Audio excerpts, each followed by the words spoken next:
Today we're making Reuben in a bowl, one of the many recipes approved on our health plan.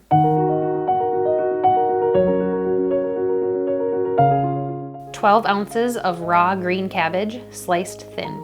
4 ounces of reduced fat mozzarella cheese. 1.25 pounds of corned beef.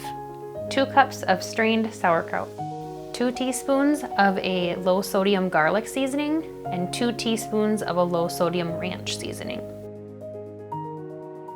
Spray a large pan with non-stick cooking spray. Add cabbage and saute for 5 to 7 minutes. Now we want this crisp but still tender. Add the corned beef and mix in well. Add the sauerkraut and stir together, and then sprinkle in the seasonings. Saute together for about 5 minutes until warm.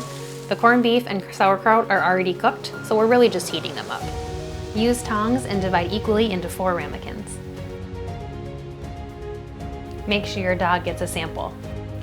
Sprinkle with cheese and place under broiler. Add 2 tablespoons of light Thousand Island dressing. There you have it, a healthy Reuben in a bowl.